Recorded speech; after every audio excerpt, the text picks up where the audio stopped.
Curiosity's not a sin, Harry, but you should exercise caution. There's a time strand. You're fraternizing with the enemy. There's the Cruciatus curse. And we'll celebrate a boy who was kind and honest and brave and true, right to the very end. Hey everyone, welcome to Hogwarts, a podcast. Hey everyone, welcome to another episode of Hogwarts, a podcast. We're doing Chapter 19, the Hungarian Horntail. Jenn is back with us. Hey guys.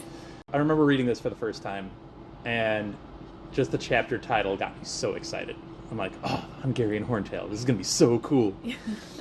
And it is kind of cool. It's a neat little chapter. We get a time passage. And you know how, if you've been listening to all of our podcasts, you know how I love a good time passage.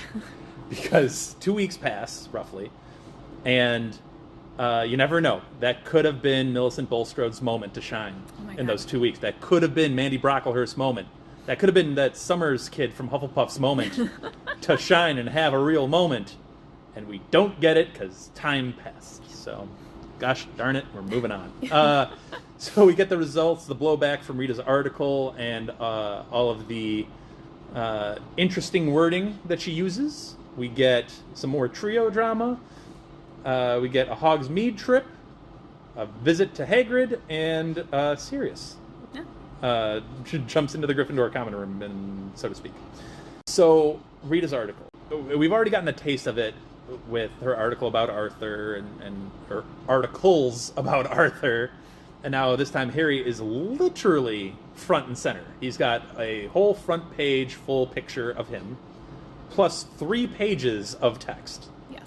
To which the other champions get one line at the very end, and their names are misspelled. Solid. That's rough. That is not great. That's so rough. The picture thing was foreshadowed in the last chapter, because she kept pulling Harry to the front of one of the pictures. I gotta say, though, if I'm Cedric, Crumb, or Fleur, Cedric wasn't even mentioned. Like, at all. It was just Crumb and Fleur at the end. Yeah. Cedric was not, like, I'm sorry. I'd be a little salty about that. Oh, I'd be super mad. I'd be, and I don't know if it's at Harry or I'd probably be at all of the above, quite honestly. I'd be like, what the heck, guys? Come on. I think if I didn't know Harry, I would be mad at Harry, but I think if I knew Harry, I would just be mad at... Technically, none of these 3 really know him. Cedric's obviously gotten the most. Yeah. But Crumb honestly gets so much coverage, he's probably honestly thrilled with it. He might be relieved. He's like, I'm flying under the radar here? Sweet. He kept slinking to the back of the group photo in the previous chapter, so I really don't think he wanted the limelight. You know, there's probably something there on Crumb that we should probably delve into at some point. I thought about that reading that chapter and reading those points about him, and I'm like, we should probably dig into Crumb at some point. But anyway, not now. So, yeah, there's a lot of attention on Harry, a lot of negative attention on Harry, and yet, you know who's a source of some bright, positive comments? Hermione? Yes. But Cho. Yes. Cho is a source of positivity. Yep. He snaps at her because he thinks a negative comment's about to come. He doesn't intentionally snap at her. He snaps because he doesn't know who calls him. Right. And he snaps because someone's calling him. It's like, hey, Harry! Yeah, and then it happens to be his little crush. I don't think it's that little anymore. I think it's, there's some vibes. There's some vibes going on. On that line in the notes that you gave me, I put hearts over the eyes. I'm sure that's what Harry is doodling in his potions notebook instead of listening to Snape. Hermione, though, has, like we mentioned in the last episode, has carried these 2 chapters. Yep. I mean, with her helping Harry out the next morning, getting him away from everybody, with how she has handled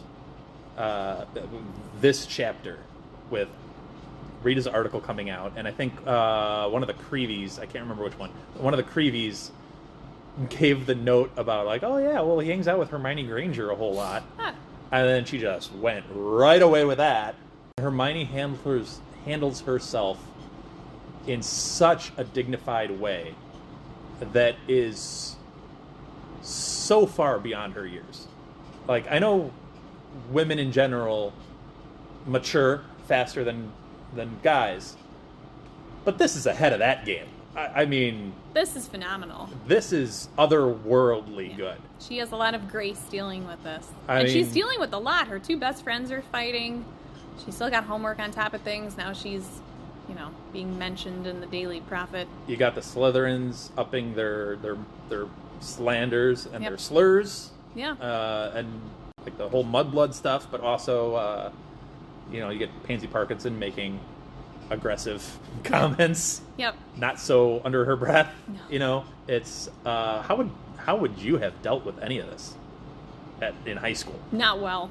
And not even in high school. You're a freshman in high school, and the spotlight is on you. I don't know that I deal well with that now.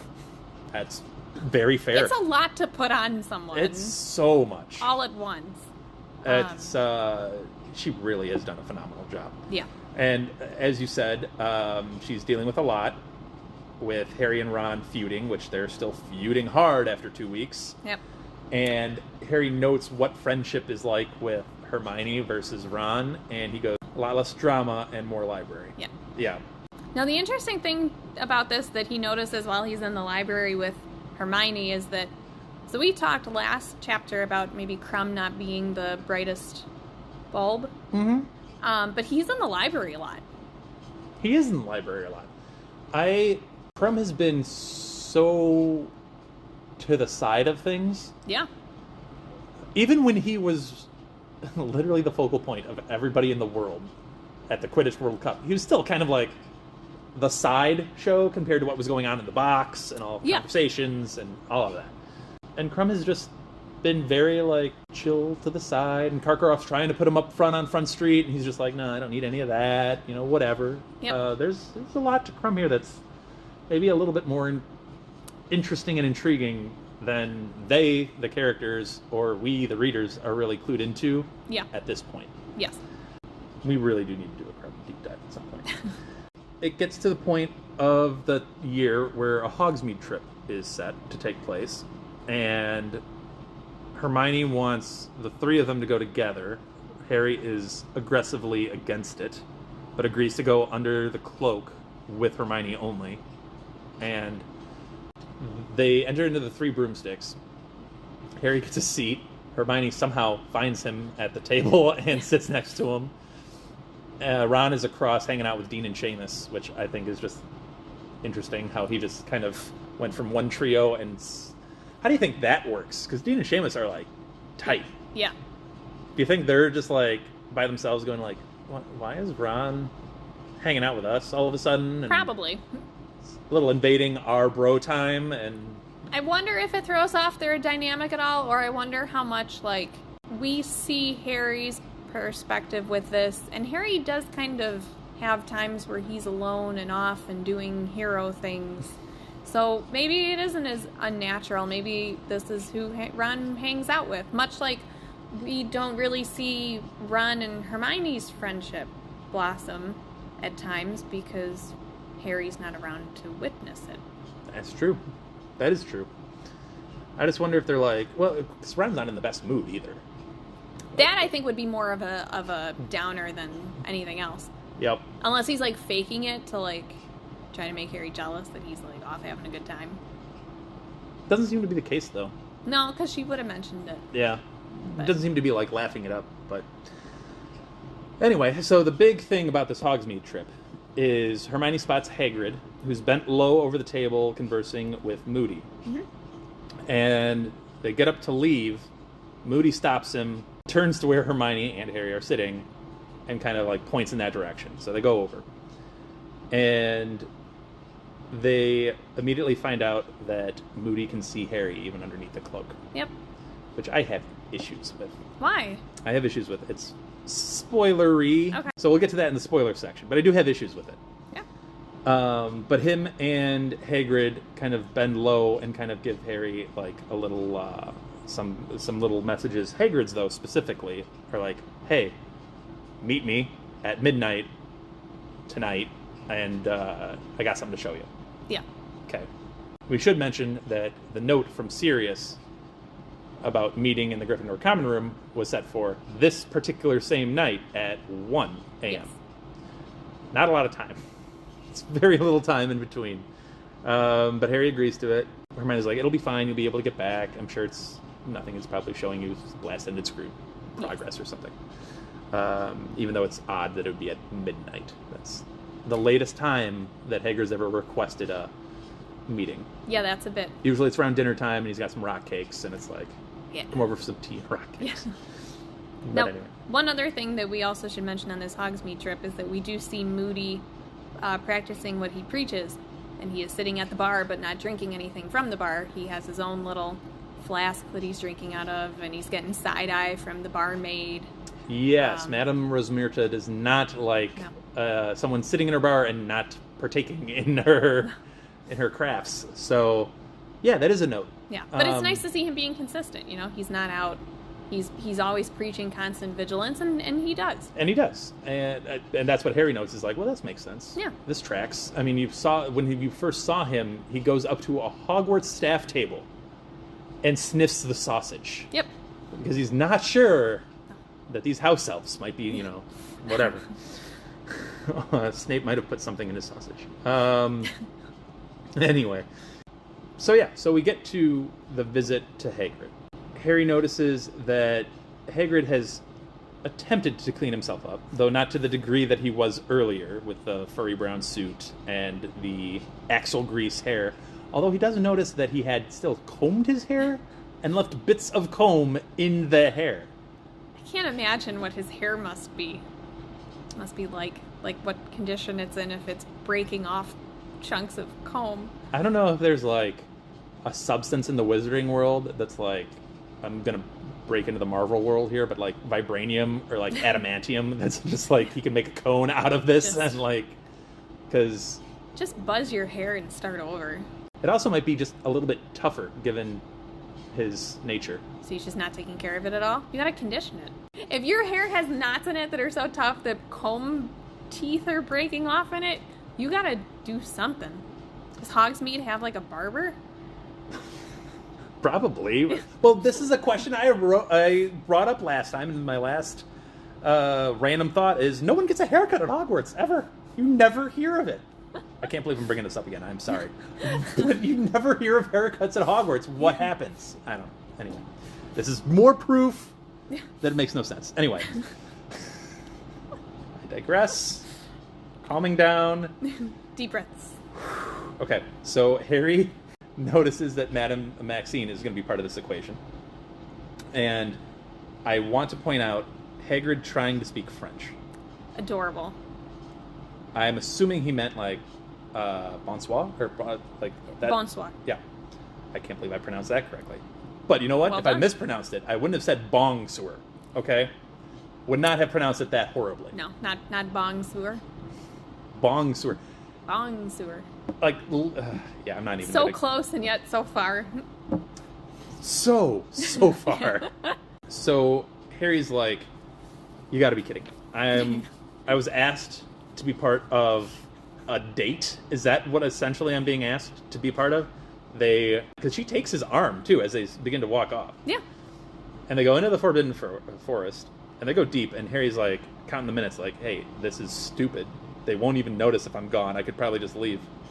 And then they notice a clearing with paddocks and a bunch of wizards that look to be around campfires. Yeah. Large campfires. And then they get closer and they notice 4 dragons. And these 4 dragons are the Hungarian Horntail, which is black with a spiked tail.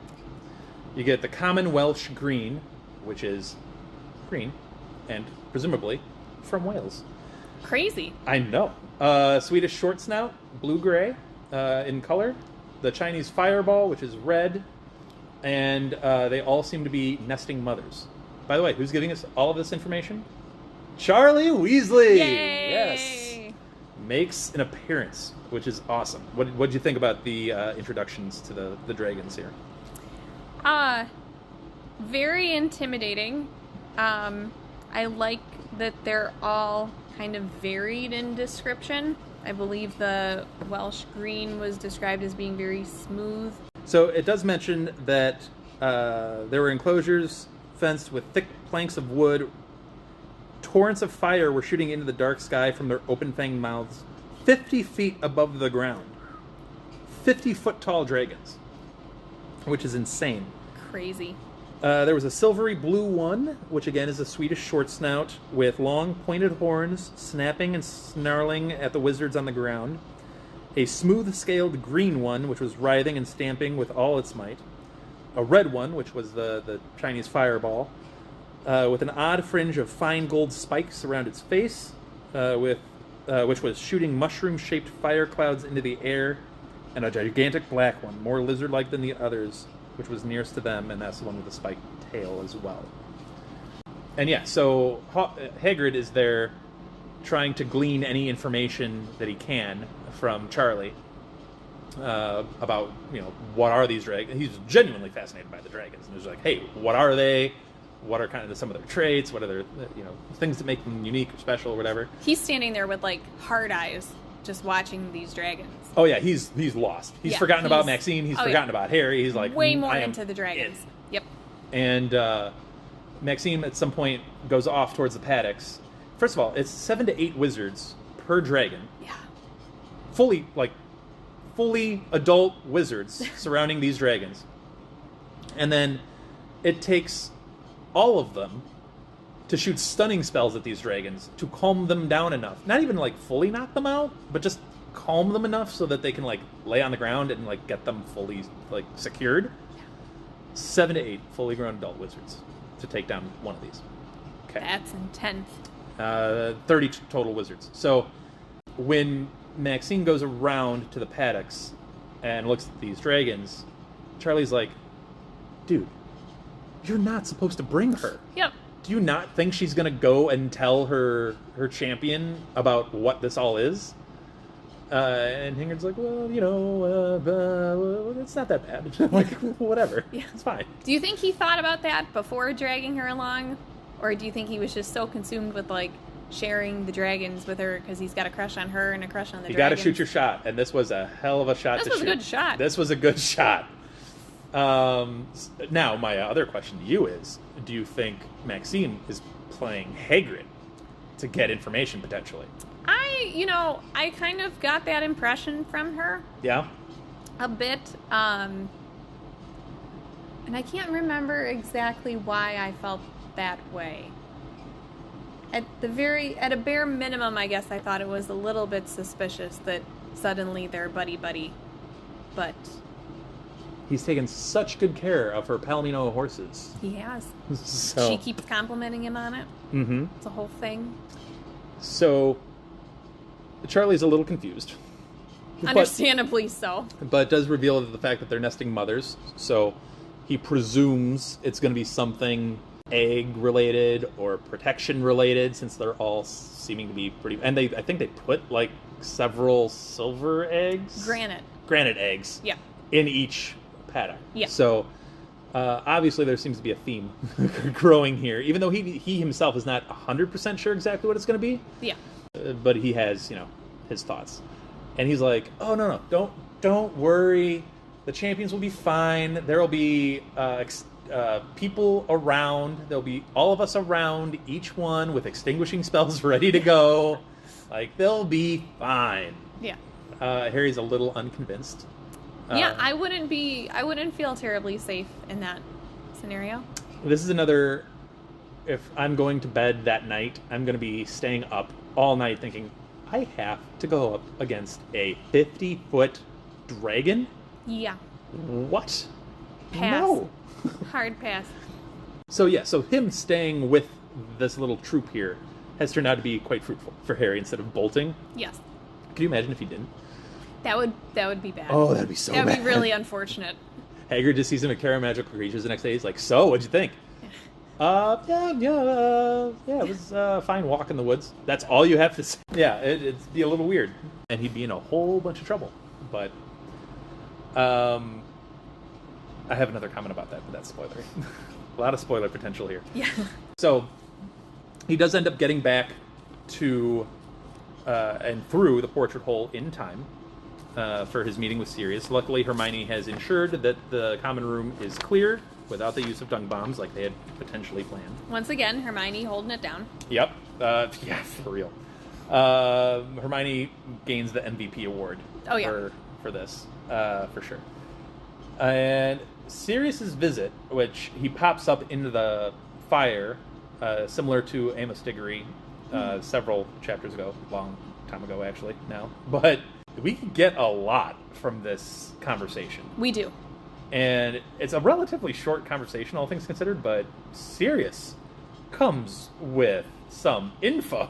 Like, I like how Harry's like, dragons, I have to deal with dragons. And then Sirius is like, dragons we can deal with. Karkaroff, however. Yeah. I love the way he so nonchalantly just brushes off dragons and is like, yeah. But whatever. But here's the real issue. Yeah. He reveals that Karkaroff was a Death Eater, and that Moody had caught him, which would explain some of the tension-filled interactions that we have seen so far. And the reason why Karkaroff is not in prison right now is because he gave up others to earn his freedom. He gave up other Death Eaters. We don't know who, we don't know what context, but that's how he has his current freedom. Sirius also refers to, and this is a really interesting quote that I really respect and like, Sirius Black calls Moody, quote, the best Auror the Ministry of Magic has ever had. Yeah. That is a massive compliment. That's high praise. That is very high praise. And, you know, we got high praise from Bill earlier in the book saying, like, no, Moody was intensely awesome at his prime. And now we get Sirius saying here, like, no, not just awesome, the best ever. Yeah. He is the GOAT of Aurors. I also like that it's Sirius saying that, and because Moody has become a bit of a laughing stock in the later years, and they say, you know, he jumps at everything and he hears things where there's nothing, you know, he's very skittish, and he's garnered this reputation of, you know, he has been, who's maybe a little bit of a crackpot now, who thinks everything is out to get him, right? That's the whole Skeeter article at the beginning of the book. But I kind of like the parallel of, like, Sirius still believes in Moody, still believes that he's the best Auror. Sirius had no one in his corner to believe him when things were against him, but Sirius is still in Moody's corner when the tide has turned on Moody a bit. Yeah. So it's nice to see Sirius being the change that he wants to see in the world. Yeah, that's a good way of putting it. Yeah. We get a Bertha Jorkins mention. Woo, Bertha. Anna, we're looking for that Bertha Jorkins, that whole Bertha Jorkins deep dive that you have. It's coming soon. But we learned that Bertha was a few years older than our marauders at school, and that Bertha was a little, I think he put it, nosy yet an idiot. Yep. Which is a bad combination, yes, as you put it. I love that description of her. He's just not pulling any punches. It's like, yep, she was nosy and an idiot. She could really get in trouble. Yep. It's a really bad combo when you know things and you're stupid. Yep. So he also mentions that he's quote-unquote hearing things about, you know, the tournament and just things. Well, that's the thing. I don't know where exactly he's hearing these things. Where is he getting his info from? Do we know where he is right now? No, not well. We know he's in Britain. We know he's around somewhere. He's around. We don't know specifically where. And we know he broke into a wizard's house. Okay. That's all we know. Okay. But we don't know exactly where. Yeah, so this is interesting. Yeah, so do you have any thoughts on where he might be getting his info? It said, is he conversing with Lupin? Is he conversing with Dumbledore, who always has his ear to the ground? Who knows? Could be either. Could be both. Could be someone different. Who knows? Yeah. But I just find it amazing that Sirius is, quote-unquote, hearing things, yep, and he has, quote-unquote, sources. I love that he has sources. I love that he's like, I'm back in this world, and I'm not hiding. He did glean a lot from being in Azkaban, because he mentions, like, oh, the Death Eaters don't like you. Yeah. But they also really dislike Karkaroff. Yeah. Because Karkaroff's the reason for many of them being there, and it's like, there's no love lost for him there. No. And he couldn't see Karkaroff necessarily going back to Voldy unless he knew Voldy was, like, here. Yeah. So Sirius is a little like, Karkaroff's a problem, I don't know how much of a problem he actually is. Yeah. But he's someone to keep on your radar and not lose track. Yeah. So that was interesting that he had all this info from just hearing things in Azkaban, which is, like, how is Azkaban set up? Is it like a regular prison where it's like cell, cell, cell? I always imagined it more like isolating. I imagined it like cell. But I also feel like it's weird that Azkaban would be as social as it potentially is, because that would be a way to beat it. Because you could just literally, I mean, if you just send a bunch of Death Eaters there that are presumably all friends, you're now just talking with your friend to try to get through it. Okay, here's a really dark question. Do we know that they're actually socializing, or do we think that when they're being tortured and depressed, they're just, like, shouting out information to try to stop it? Depressed, yes. I don't know that they're being tortured necessarily, other than by their own thoughts. Well, yeah, that was kind of what I meant. Fair enough. That makes you more prone to trying to use information you have to, like, get attention? I don't know. I don't know. It's hard to imagine that, like, they would have, like, you know, yard time where all of the Death Eaters are, like, having a picnic or whatever. No, I'm not. I don't think it's that. No. As hilarious as that looks in my mind, but I don't think it's that. I think they pretty much stay in those cells, but it's just like having conversations or having someone else there that you know would help you through the process of being there versus, like, you're like, Hagrid, you are alone. Yeah. You know what I mean? Yeah. I don't know. I don't know how much having other people really helps against Dementors, though. That's the other thing. I mean, that's true. I mean, they feed on happiness. So if that instead makes you happy, then they're just going to suck it up again. Right. Yeah, I don't know. That's an interesting... Yeah. That's a side tangent that I didn't intend to go on, but there it is. So, yeah, so Sirius goes all through all of the other things that Harry should be worried about, then finally gets to the dragons, and is like, oh, yeah, the dragons. So here's what you got to do about the dragons. Yep. And then Ron comes down. Yep. But we don't know it's Ron, so he hears footsteps coming down the dormitory, and Harry's like, you gotta go, someone's here. And he goes right as, like, Sirius is about to tell him how to get past dragons, which is just a wonderful writing device of just like, here's the end. Nope. Yep. So, and then we find out that it's Ron, which just further drives the wedge between the two, because Harry's like, you have no idea what you just walked into. And the thing that could have saved my life is now gone, and I don't know if I'm going to get that back before the actual... So I have a thing that I want to point out with Ron. So first of all, I want to say, I actually was very amused by Harry's anger towards Ron in this scenario, because I felt like it's just one of those. So I thought that, so in the previous chapter, there's a part during the wand weighing where when they do Fleur's wand and they discover that she has a hair from her grandmother that's a Vila in her wand, Harry goes, oh, she is a Vila. And then it's Harry making a mental note to tell Ron. Then he remembered that Ron wasn't speaking to him. Mm-hmm. Yep. So I like that Harry still has the initial instinct of, like, I should tell this to Ron. And he's, oh, wait, shoot, we're fighting. You know, like, he's still thinking about Ron, and there's still that deep pattern there. And then, on the flip side of this, so Ron comes down and interrupts him, and he says, who are you talking to? And Harry says, what's that got to do with you? What are you doing down here at this time of night? And Ron goes, I just wondered where you, and then breaks off.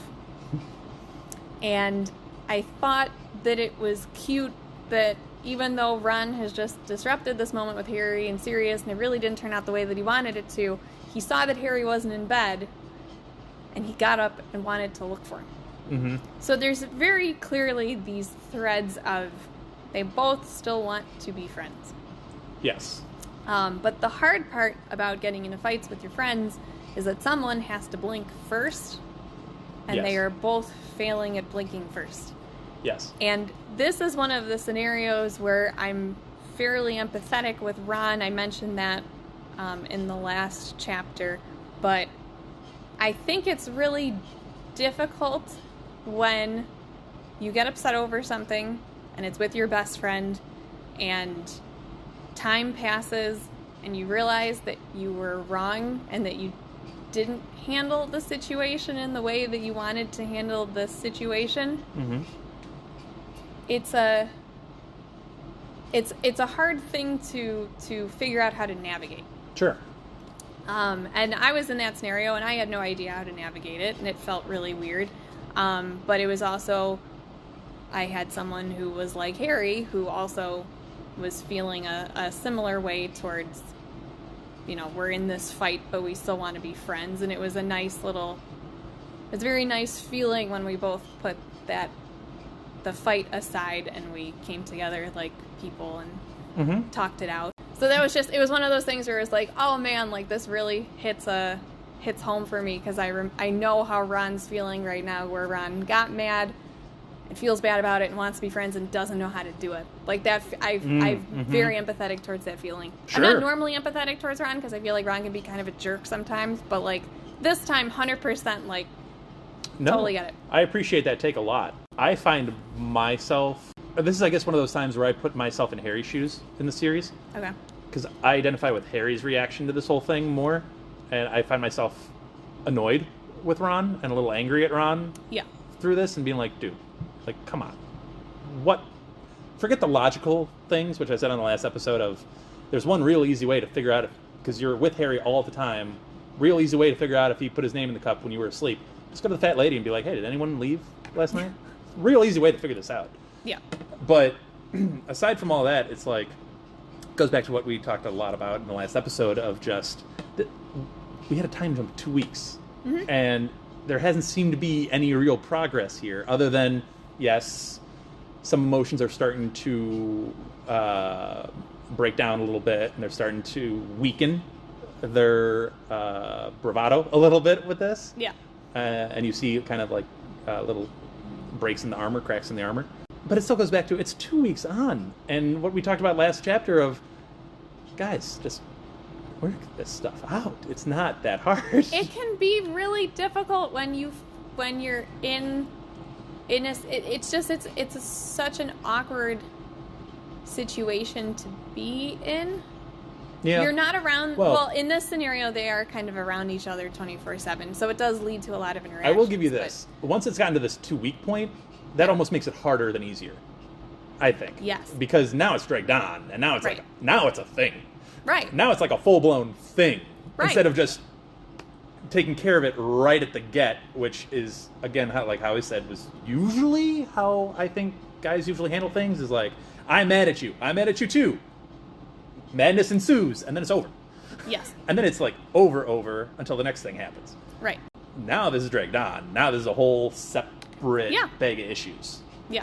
So it's difficult when you don't have the tools to fully articulate how you're feeling, and at least I'm gonna make a leap for both of them and say they haven't really been in this position before, where you're fighting with someone that you consider to be like, your best friend, or he's kind of like another member of the Weasley household, and he's been over to their house a bunch of times, and his mom really there are additional levels here that just make it really, if you've never been in that situation before with that person, it can be really difficult to figure out how you're supposed to handle it. Can I ask you a couple of periphery questions here? Yeah, sure. What do you think Fred and George think about this whole thing?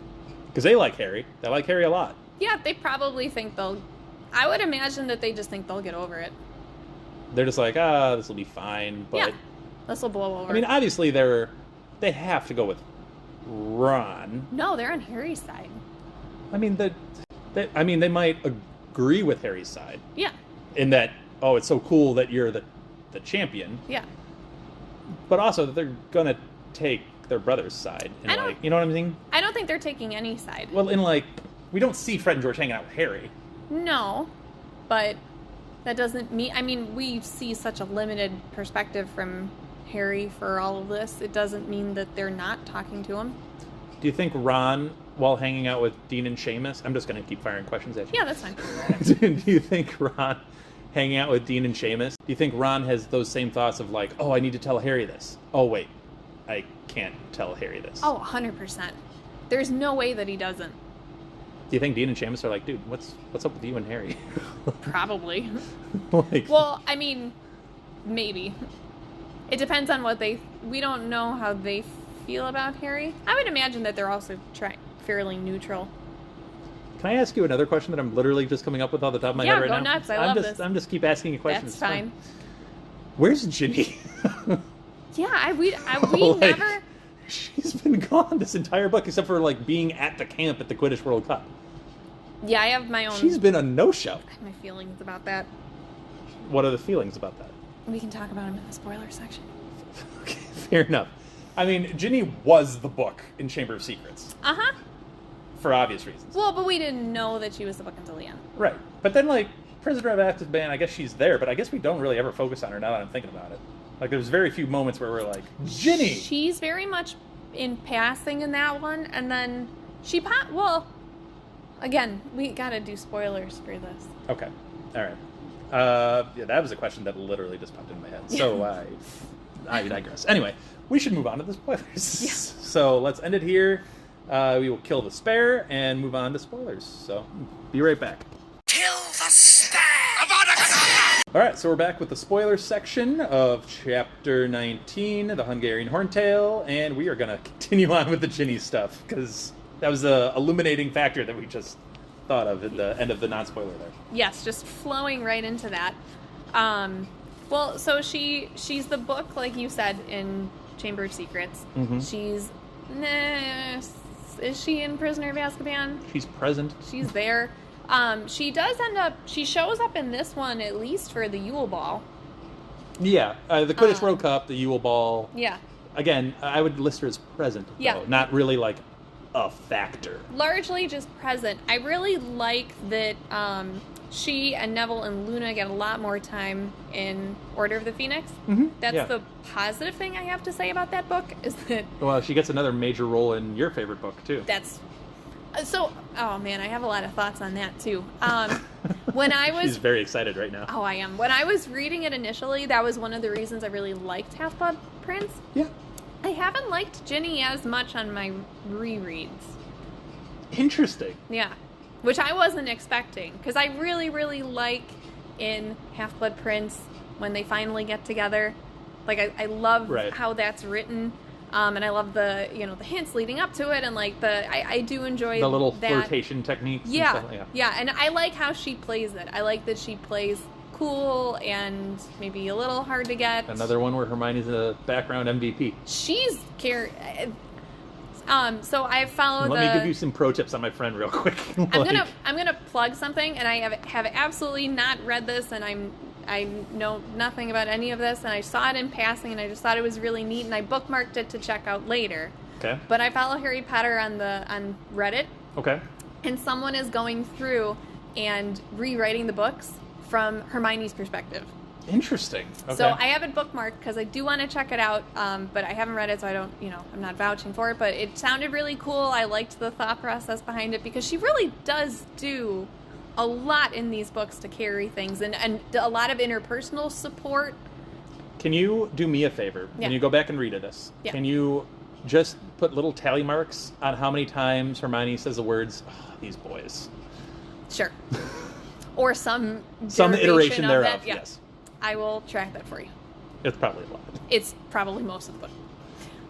No, but so, she's got a hand in Harry and Ginny and stuff, and I like that Ginny becomes more prominent. I don't really like that Ginny kind of gets tossed aside after Half-Blood Prince, and that she doesn't really factor in Deathly Hallows as much. I wish that I appreciate that they kept the trio intact. I wish that they had kind of evolved it a little bit to be a bit more inclusive of Neville and Luna and Ginny, because I thought that was a dynamic in Order of the Phoenix. That was really the one dynamic I liked about Order of the Phoenix. I liked when they're at the Department of Mysteries, and it's the 6 of them, and they're working as a team, and it's expanded now. It's not just Harry, Hermione, and Ron. They've got additional people who are adding different things to it and perspectives, and, Luna's kind of out there, but in a, nice way, and Ginny adds another athletic, You're probably similar to Julie, that instead of all of the camping scenes, you'd rather be back at Hogwarts. Infinitely. That's I could not stand that in Deathly Hallows, the camping, and the movie made it so much worse. You didn't like the camping scene where they're dancing? No. I didn't like the camp. The camping was like the whole first movie. It was too much. It was too much camping. Put back some camping. This is really glamping.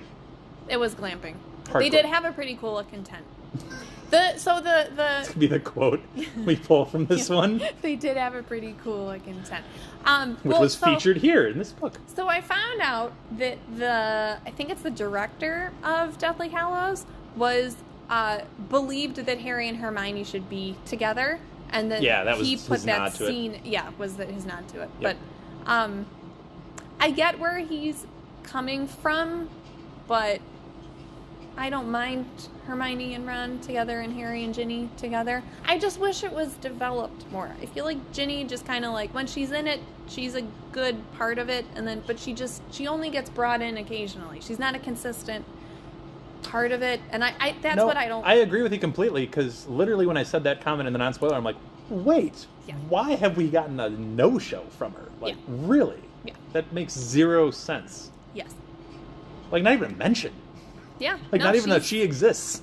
Very absent. Like, it's just weird. And that's I wish that they would have built it up a little bit more, so it's like, okay, Ginny is, still seen as the little sister in book 2, but then in book 3, maybe she just is a little bit more involved in it. Do you think she had, like, 4, what do you think her thoughts are on him getting picked to be champion? No, right. I would love to know. Right? Yeah. Like, just throw some things in so we don't forget that she exists. But she gets pretty sidelined, because I know that we're getting from Harry's perspective, and Harry is focused on not dying and Cho. Yeah. Those are his two things. So he still doesn't see Ginny as a romantic partner, which is fine, but we still need to see glimpses of them interacting. Like, speaking of, I'm going to have some hot takes. I am just feeling it now. I'm going to have some hot takes in the next book about Cho. Yeah? I feel it. Oh boy. This ought to be good. Yeah. And it's starting here. Okay. In this chapter. Are you pro-Cho, or... Do I want to spoil the whole thing? Well, I guess we got a while to go before the 5th book. No one's going to remember this. It's not like it's recorded or anything. You don't have to say your whole, dissertation on it. Just give us your theses. Okay. So, Thesis. I have usually always been in the camp of everyone else. Of Cho, not a huge fan. Doesn't really do a whole lot for me as a character. Whatever. Yeah. I've usually been in that camp. Which... For the record, I was also in that camp for Trelawney as well, pre-book 3. And then I started reading specific details regarding Trelawney. I'm like, wait a second. Yeah. Have I always been too harsh on Trelawney? Not that... No, but... We'll say that's that. An eye roll and a shake of the head for me. I'm not saying I was wrong about Trelawney. Just too harsh on Trelawney. I know. Keywords. You're teeing it up. I know. So, yes, I'm starting to think that maybe I will have the same sort of defenses for Cho. Okay. And I don't know that yet, because again, I gotta get into... I remember broad details about plots and character plot lines and how they all go. Okay. But if I haven't said this already in the podcast, it has been a while since I've actually read all of these books from start to finish. Especially some of the books I haven't read in a long, long time. So details have slipped my mind, and I'm starting to read these, and I'm like, whoa. I thought one thing. Yeah. Reading this again in a different perspective, and this is why we're doing this. Reading this in a different perspective when I'm older and have experienced life a little bit more, and I'm starting to read these, and I'm like, wait a second. Why did I think that way before? Yeah. And why am I thinking differently now? And then getting into that. Yeah. And that's what these discussions are for.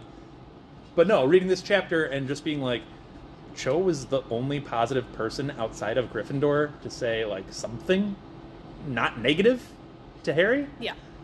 Are we, putting her on the stake? Burning her a little too soon? Let's play this out a little bit and see where this goes details-wise. Do people have a problem with her in this book? People just hate the character total. Huh. And I know a lot of it comes from that horrendous date in Hogsmeade. I understand that. And she's crying a lot. I get it. But also, just as Harry's emo and Harry's emo for reasons, there's reasons why she's a little emotionally broken in 5. Yes. It's not coming out of nowhere. So let's take the details of her character out and not just paint a broad brush of a really bad date and something else and she's a terrible character. Let's fine-tooth comb that a little bit more, which we'll do in the rest of 4 and 5. So I don't know, I'm just saying there might be some hot takes to come, and there might not be. I might go, oh no, right, this is an awful character. Who knows? We'll see where it goes. So I like that she hints at the crush. I like that there's a build-up for that. And I like that it's a build-up on both sides. From, like, book 3. No, I know. That's why I wish that she would have done it with Ginny. Yeah, you're not wrong. You're not wrong. Because I thought she did a good job with Cho. With building it up with Cho. Mm-hmm. So. Speaking of building the groundwork, wow, you've set me right up for this. You're welcome. Thank you. Laying the groundwork for summoning charms. They are really laying it on thick about Harry struggling with summoning charms, and Hermione trying to help him with summoning charms, like chapters ahead of where this will eventually pay off. Yeah. Which I appreciate. Yes. I also liked how him struggling with summoning charms so aggressively, terribly, and Hermione linking it to, well, you're not concentrating. Like, you have to be present in this, like Moody was saying with the Unforgivable Curses, you have to be present in the spell, and you have to mean it in a way. Like, you have to be there with the spell. You can't just be like, swish and flick, and it'll float. Like, you have to actually be present with it. Yeah. Which I kind of like that aspect of magic. Which they don't really ever go into except in these side little details where you have to expound it. But yeah. It's also just another example of, like, Hermione does really understand a lot about magic and how to make it work. And people. Yeah. Like, both. Like, she'd make a great teacher. Yeah. If she decided to go that route, which she doesn't. But the other thing I took issue with in this chapter was Moody being able to see through the cloak. Okay. Why? Because that cloak is not like other cloaks. If that cloak was just your run-of-the-mill invisibility cloak, totally fine with it. Okay. Doesn't bother me at all. Makes a ton of sense. That eye looking through an invisibility cloak that someone, like, enchanted, fine. Okay. This one, in theory, being the Deathly Hallow, made from Death's own cloak, who hid that individual from the mythical, godlike character of Death. All right, I get your point. Why is Moody able to see through it? Like, it bugs the heck out of me. Okay, that's fair. Like, it bothers me. And I don't know if she's come up with the Hallow idea yet, or how in-depth she wanted to go with it yet. Yeah. Well, but that seems inconsistent. That's interesting, because it's book 4, so you would figure that she's got to have some idea of where she's going with it. But that's right. That is a good point. That is a very... I don't know if that's meant to show that the eye is just insanely... Is it like, powerful, did Moody get that eye from Death? Like, what is happening there? Yeah, you have a really good point that I didn't think of. It's not just the, like, one true invisibility cloak, it's the cloak that was made to hide from Death. Yeah. That's pretty intense. It's the perfect cloak. Yeah. It's not something someone enchanted. Like, the magic never fades. That's why it's still perfect, however many hundreds of years later, or however. I know that they explained that in book 1, because they said that. They were like, well, you've got invisibility cloaks, but those are just enchanted cloaks, but this one is, like, actually an invisibility cloak. And then later on, you find out it's because it's made from... Right. Like, the wand is an unbeatable wand. Right. And the cloak is an And the stone literally brings back people from the dead. Well, we know that... Well, sort of. Ish. Could it be working in a different way? Is maybe saying that he saw through the invisibility cloak an oversimplification of what's actually happening? Because we know that the Marauder's map can still show him even when he's wearing the invisibility cloak. Well, yeah, and people can still bump into him. Like, he still physically exists in that spot. So maybe it doesn't work in a way of seeing through the invisibility cloak. Maybe it works in a way of, like, a Marauder's map type, where it can detect Harry, because I don't know how the Marauder's map can detect him when he's wearing an invisibility cloak, but we know that it can. There are context clues that can tell you that Harry is there, like Hermione sitting by herself when Ron is over there. Yeah. Is odd. Number 2, you could see, like, if he's sitting down, you could see maybe an indent on the chair that he's sitting. But they do say that he waved, and that was what caught Moody's attention. Yes, and then they specifically go over and literally whisper right in, like, Harry's ear. Like, they go over, bend low right to Harry and speak. That might be easier to guess just because you know roughly what...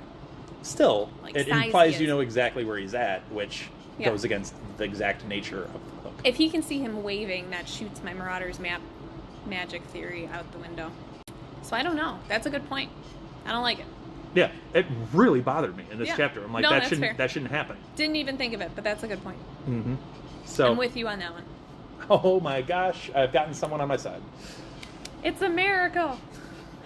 I don't think we ever get an explanation for that. I don't think we do either. I don't think we will ever. Nope. So, do you have anything else? Just gotta live with it. Do you have any other spoiler?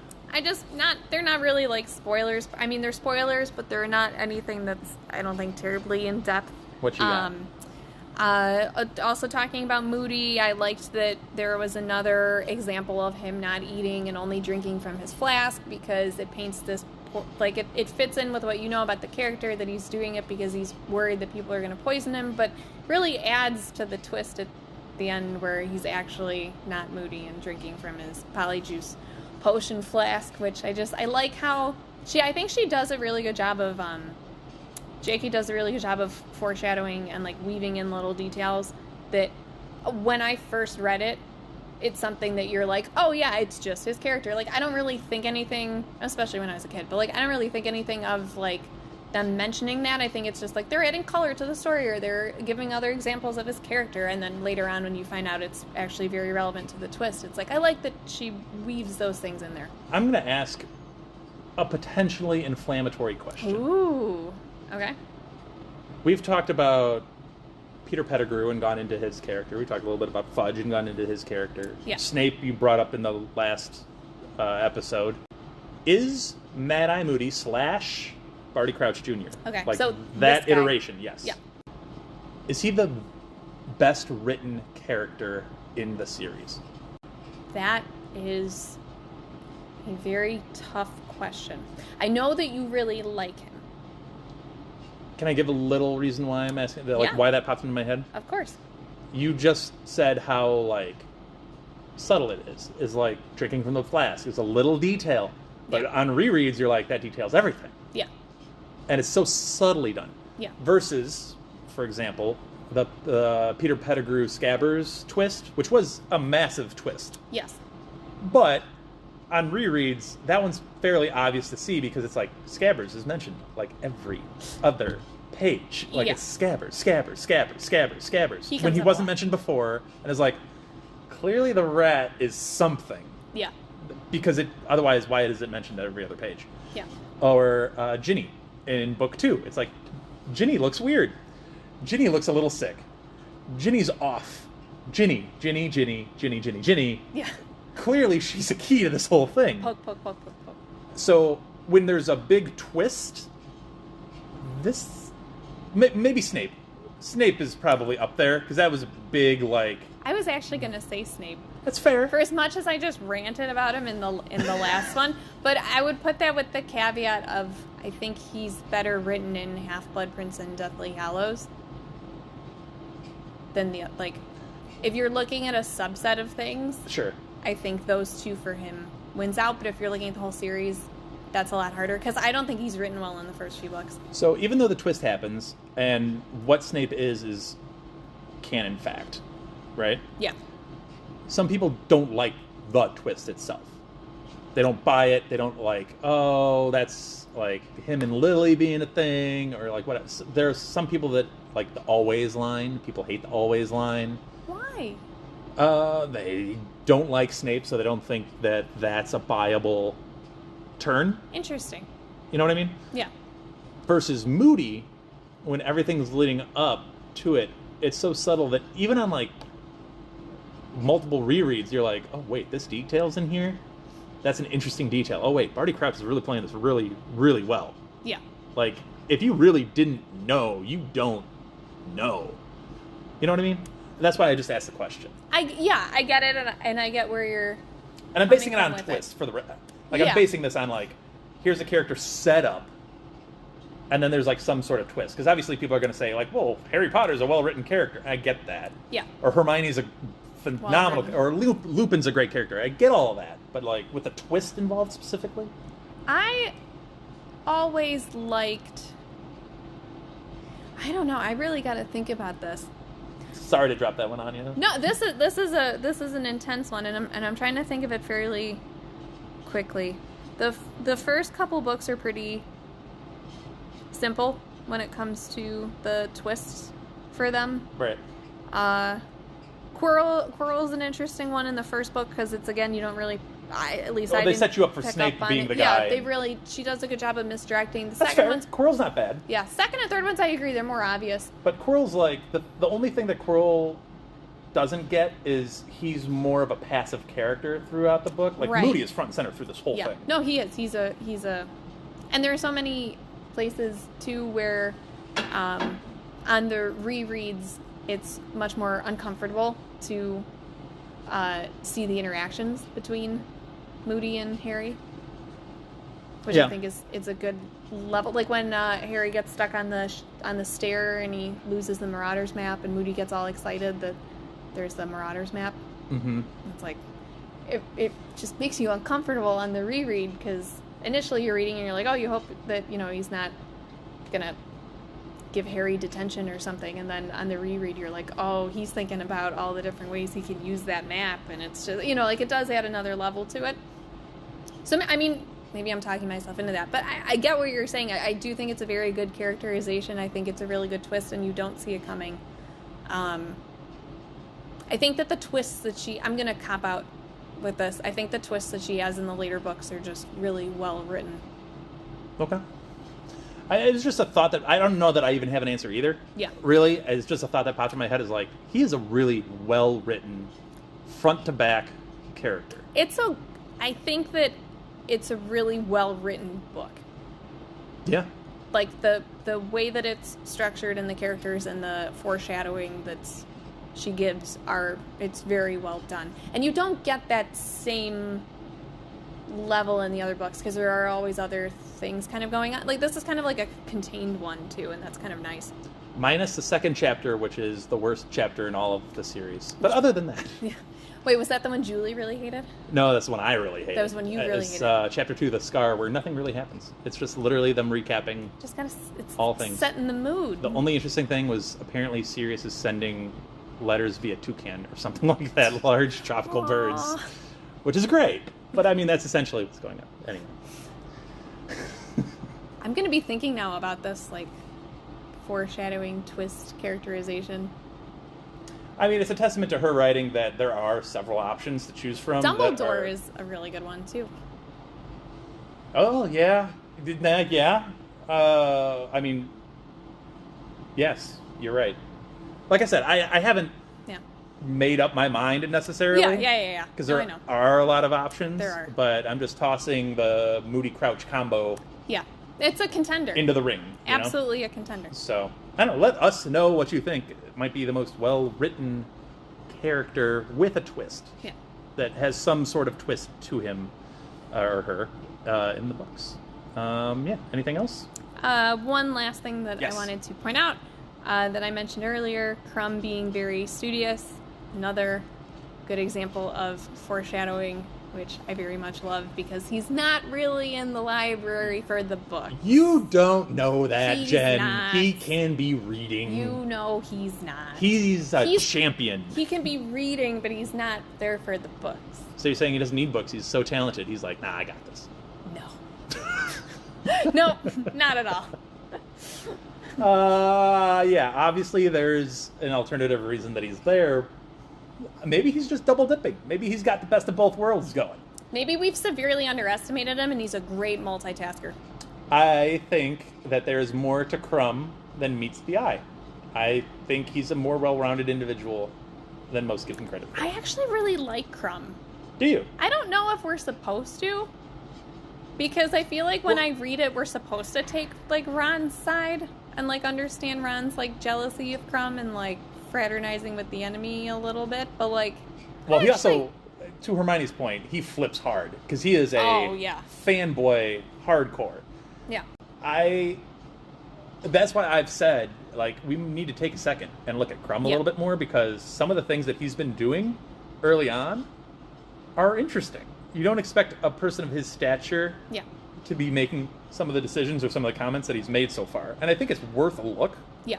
We just got to pick a slower chapter that we can actually dig into Crumb a little bit. It would be a really good one, too, to do a bit more of a dive into Crumb in the later chapter when Harry runs into Crumb outside the Forbidden Forest, and then I think Crumb gets stung. You could also do it in the maze, because they have an interaction in the maze. Maze would be a good one. But he's much more of a benevolent character. Or you can also do it in Deathly Hallows when they meet at the wedding. Oh, I forgot about that. And he's still Fleur invited him, yeah. He's still holding a torch for Hermione, isn't he? A little bit. Yeah. Yeah. I like that I like Crumb. I like that they become pen pals, too. I think that's cute. What would their ship name be? What's that ship name? That's not an easy one. It's not. Hermione? Yeah. I don't understand. Hermione or Herm? I was gonna say Herm, but that's not even Herm. I don't know.